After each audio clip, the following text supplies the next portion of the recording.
Assalamualaikum Bere, selamat datang kembali di Guru Gembel Channel. Kalau Baraya melihat hater-hater saya dalam berkomentar, itu Baraya mungkin akan menemukan beberapa hal yang template. Salah satu yang cukup menonjol adalah bahwa mereka itu jarang untuk membahas gagasan dan ide saya dalam sebuah video. Mereka itu membahas tentang siapa saya dan bikin sebuah spekulasi tentang apa latar belakang saya. Jadi ada yang menceritakan bahwa saya itu adalah PKI, ada yang menceritakan saya itu adalah Wahabi yang gagal, ada yang menceritakan bahwa saya itu adalah orang yang liberal dan sebagainya. Dan kadang-kadang mereka itu membuat sebuah framing gini, di mana Pak Guru Gembul adalah Wahabi yang berkolaborasi dengan PKI. Nah, gitu ada yang seperti itu, atau komunis yang liberal gitu, dan lain sebagainya. Mereka itu gagal untuk bisa memahami gaya berpikir yang terbuka dan bebas, independen yang tidak terikat pada afiliasi tertentu. Mereka tuh gak bisa kepikiran seperti itu. Mereka itu melihat bahwa seseorang itu harus dilihat itu bukan berdasarkan gagasannya, tapi siapa dia dan dari kelompok mana dia. Makanya mereka itu sibuk untuk mencari siapa saya dan saya di belakangnya itu kelompok yang mana gitu. Nah, kenapa bisa seperti itu? Karena mereka itu ada di sebuah lingkungan pendidikan yang merusak mental mereka sedemikian sehingga mereka memusatkan klaim benar dan salah itu bukan pada fakta, bukan pada data, tetapi pada tokoh atau figur. Jadi benar dan salah itu tergantung siapa yang mengatakannya, bukan apa yang dikatakannya. Jadi kalau yang mengatakannya itu adalah orang dengan simbol-simbol tertentu, dengan gelar-gelar tertentu, maka apapun yang dikatakannya itu akan dibenarkan. Tapi sebaliknya, walaupun seseorang itu berkata benar, tapi kalau tidak memiliki gelar tertentu atau tidak berpihak pada pihak tertentu dan sebagainya, maka itu pasti dianggap salah. Makanya mereka sering mengatakan, Pak Guru Gembul tuh sebenarnya ahlinya di bidang apa sih? Kenapa semua hal dibahas? Jadi mereka itu memikirkannya tentang siapa saya. Kenapa untuk membahas ini tuh siapa saya, bukan yang dibahasnya apa. Ayo kita diskusikan, bukan. Tapi mereka tuh sibuk untuk mencari-cari siapa saya gitu. Karena dari situlah akhirnya mereka bisa menerima kebenaran dan kesalahan. Misalkan kemarin lalu itu ketika ada kiai-kiai yang mengkritik pesantren, mereka tuh B aja. Ketika ada habib-habib yang menjelekkan para kiai, mereka juga B aja. Tetapi ketika ada Trans 7, ada saya dan sebagainya yang mengkritik mereka atau menghujat mereka, maka mereka marahnya itu luar biasa sampai berani menggorok orang. Padahal apa yang dikatakan oleh Habib misalkan yang menghina kiai dengan ini ya kurang lebih mah setara menghinanya gitu. Tetapi yang ini dibiarkan, yang ini tidak. Kenapa? Karena benar dan salah itu bukan tergantung pada apa yang dikatakannya, tetapi tergantung siapa yang mengatakan itu. Nah, dalam filsafat, pemikiran seperti ini tuh biasa disebut sebagai argumen Ferencundian atau appeal to authority, di mana benar dan salah tergantung pada siapa yang mengatakannya. Dan ini tentu saja adalah cacat logika, dan ini sebenarnya merusak gaya berpikir kita, dan akhirnya menghasilkan budaya feodal, menghasilkan budaya kasta. Jadi orang-orang yang menganut kasta di zaman dulu itu pola pemikirannya itu adalah seperti ini. Jadi kalau kasta tertentu yang mengatakannya, maka benar dan salahnya itu dianggap benar, tapi kalau kasta yang ini yang mengatakannya, benar dan salahnya itu dianggap salah gitu. Begitu kurang lebihnya. Nah, kenapa ada orang-orang yang berpikir dengan cara seperti itu? Baraya jangan dulu menyalahkan mereka, karena kemungkinan besar mereka justru adalah korban bagi mal pendidikan yang secara sengaja memang dibikin untuk itu. Makanya saya ingin memperkenalkan kepada Baraya lembaga pendidikan yang memang menjalankan seperti itu. Jadi lembaga pendidikan secara spesifik gitu ya yang menjalankan seperti itu. Jadi saya nggak akan sebutkan namanya bagaimana, tetapi beberapa lembaga yang semacam ini di Indonesia itu cukup banyak. Di antaranya saya sebutkan ciri-cirinya ya, kalau namanya akan terlalu banyak. Ciri-cirinya yang pertama itu adalah menciptakan kultus pada satu pribadi atau pada satu lembaga tertentu dan demi kepentingan dan keuntungan dari lembaga dan atau individu yang dimaksud. Jadi misalkan mereka bikin sebuah sistem pendidikan, tapi sistem pendidikannya itu adalah berfokus bagaimana caranya memuliakan, mengagungkan lembaganya dan gurunya.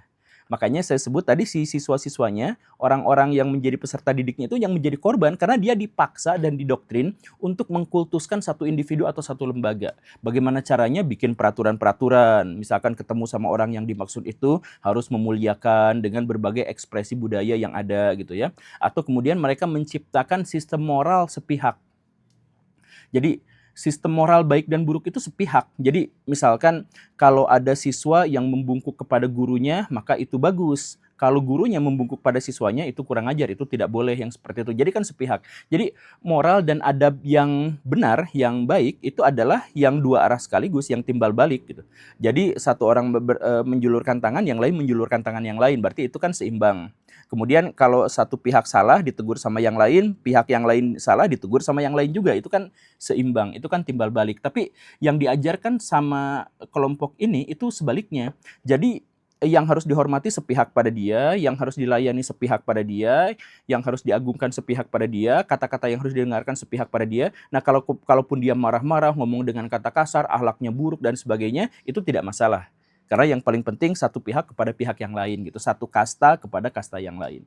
Nah, itu karakteristiknya atau cirinya. Makanya mereka itu relatif tidak memiliki moral dan adab yang baik, walaupun diceritakan bahwa mereka di sana belajar adab dan belajar akhlak, tapi mereka tuh nggak belajar akhlak sama sekali, nggak belajar kebaikan. Makanya mereka ngomongnya kasar luar biasa, tidak bisa mengendalikan nafsunya, tidak bisa memanajemen dirinya. Jadi mereka biasanya berakhir dalam kemiskinan dan kemarahan yang terus-menerus, yang membuncah gitu. Sekali lagi mereka tidak salah karena mereka justru adalah korban dari mal pendidikan yang ada gitu. Jadi mereka tidak diajarkan beretika, bermoral, tapi mereka diajarkan bagaimana cara beretika dan bermoral secara berlebihan untuk mengkultuskan satu individu yang secara sistematis memang harus disucikan. Itu adalah karakteristik dari lembaga pendidikan yang saya maksud. Yang pertama itu ya. Kemudian yang kedua, itu kan kalau misalkan kita memberikan kultus pada satu pihak, apalagi di dunia modern, itu kan sebenarnya gampang ketahuan. Dan pada akhirnya banyak orang yang berpikir, oh masih sih kayak gini gitu. Ada pemberontakan-pemberontakan dalam benak kita kalau ada yang mengajarkan kasta di zaman modern gitu. Nah, karena itulah mereka sebenarnya punya cara mengantisipasinya, yaitu apa? Lembaga pendidikan mereka itu mengharamkan kita untuk berpikir kritis, mengharamkan kita untuk skeptis, harus menerima apa adanya, apa yang diajarkan. Jadi bertanya itu, kritis itu, skeptis itu dianggap sebagai sebuah pemberontakan. Maka siapapun yang kritis, siapapun yang skeptis itu benar-benar akan diintimidasi dan akan dilenyapkan kesempatan dan keinginannya untuk menjadi orang yang kritis dan skeptis. Jadi apa yang dipelajarinya selama ini itu adalah doktrin yang sepenuhnya harus dihafalkan kata per kata dari atasnya. Begitu. Jadi kalau sudah seperti itu, ya akhirnya apa? Mereka tuh gak berani mengkritik lembaganya, tidak mengkritik satu individu tertentu. Mereka bisa mengkritik siapapun, tapi kalau misalkan ke mereka itu gak bisa gitu.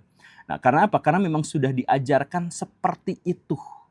Makanya ketika mereka berargumentasi, mereka tanpa ada argumentasi sama sekali gitu. Cuman ngejek, cuman ngelak, tapi tidak ada elaborasinya, tidak ada narasinya, tidak ada argumentasinya, ya karena mereka tidak dilatih untuk berpikir kritis, bernalar skeptis, dan lain sebagainya. Ini sebenarnya sangat berbahaya. Kenapa bisa seperti itu? Ya karena yang pertama itu adalah untuk membuat kita atau peserta didiknya terdoktrin, dan yang kedua adalah agar si lembaganya itu tidak ketahuan bodohnya. Jadi kan lembaga-lembaga dan individu-individu yang disucikan itu seringkali itu sebenarnya orang yang biasa-biasa aja gitu. Sebenarnya bahkan orang yang tidak bermoral. Nah, untuk menutup agar mereka itu tidak ketahuan tidak bermoralnya, ya kita semua dilarang untuk kritis dan dilarang untuk skeptis. Nah, sebagai kompensasi dari anti kritik dan anti skeptis itu, maka yang ketiga, metode pengajaran atau pendekatan pengajaran mereka itu adalah bahwa mereka tuh harus mendengarkan monopoli kebenaran dari figur tertentu atau dari lembaga tertentu gitu. Jadi semua yang dikatakan dari pihak lain itu salah. Semua yang dikatakan oleh gurunya atau lembaganya itu pasti benar gitu. Dan karena kebenaran dan pengetahuan itu dimonopoli oleh pihak tertentu, maka belajar sendiri itu menjadi diharamkan. Banyak di antara mereka yang punya slogan belajar sendiri itu berarti belajar dari setan. Belajar tanpa guru itu belajar dari setan gitu. Padahal kalau kita melihat ranah pengetahuan yang lebih modern, kemampuan untuk belajar sendiri itu adalah puncak dari kemampuan pembelajaran. Karena apa? Karena berarti dia mandiri secara intelektual. Makanya dalam tradisi modern itu disebut sebagai hetagogi. Hetagogi itu adalah kemampuan untuk belajar secara mandiri. Atau proses belajar secara mandirinya disebut inquiry. Dan itu juga adalah salah satu yang dibangga-banggakan di dunia yang berperadaban maju. Gitu. Ketika seseorang itu mampu untuk belajar dan menguasai satu skill dengan kecerdasannya sendiri, dengan keahliannya sendiri, dengan metodenya sendiri. Begitu kan? Jadi Tony Stark bisa mengalahkan orang-orang yang lain di sekitarnya karena apa? Karena dia lebih cerdas daripada orang sekelilingnya dan belajar dengan caranya sendiri gitu. Jadi dia tidak tergantung pada orang lain. Kalau kita belajar tergantung pada orang lain, kita tuh sulit untuk bisa mengungguli orang itu gitu. Karena dimonopoli kebenaran dan pengetahuannya itu sama orang itu kan begitu. Tapi memang itulah yang diharapkan. Jadi agar orang itu, figur itu, lembaga itu tetap menjadi suci dan lebih tinggi daripada kita, dan kita tidak memiliki kesempatan dan kemampuan untuk mengejar keahliannya, maka ya kita harus belajar dengan menghafal, mengingat apa yang didoktrinkan, dan dialah yang memonopoli kebenaran itu.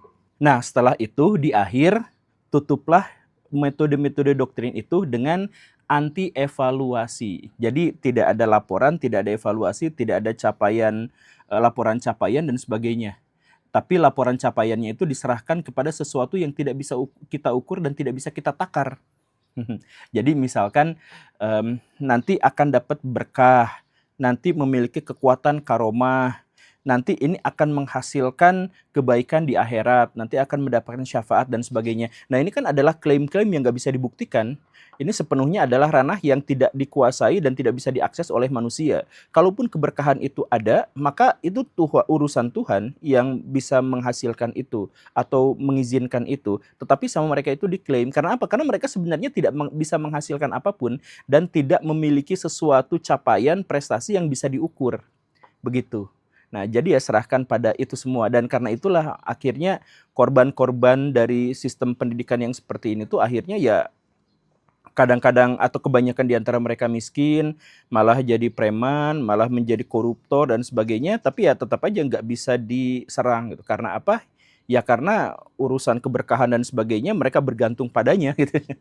Begitu. Dan karena mereka menjadi korban mal pendidikan sekian lama, maka ketika kita ajak mereka untuk dapat pencerahan, yuk kamu bisa kok lebih cerdas daripada guru ini, yuk kamu tuh bisa kok berpikir bebas, independen, kamu tuh bisa kok yang seperti ini.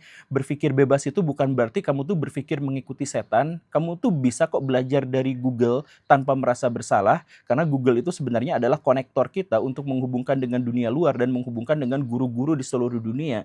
Yuk kita belajar sendiri. Nah, ketika kita mengajarkan itu, mengajak mereka untuk mencapai pencerahan, mereka sudah tidak bisa. Karena mereka itu hidup selama ini tuh di dalam goa yang gelap total. Jadi ketika kita ajak mereka untuk menikmati cahaya matahari, mata mereka tuh silau, mata mereka tuh sakit, tidak kuat untuk menghadapi cahaya. Tapi apapun itu, kita tetap harus terus-menerus mengajak mereka, membiasakan mata mereka untuk melihat cahaya. Agar mereka bisa terselamatkan untuk menjalani kehidupan yang lebih baik dan akhirnya memberikan kontribusi yang baik buat masyarakat. Ayo kita berjuang untuk menyelamatkan mereka semua. Terima kasih karena sudah menyimak. Saya Guru Gembul. Assalamualaikum warahmatullahi wabarakatuh.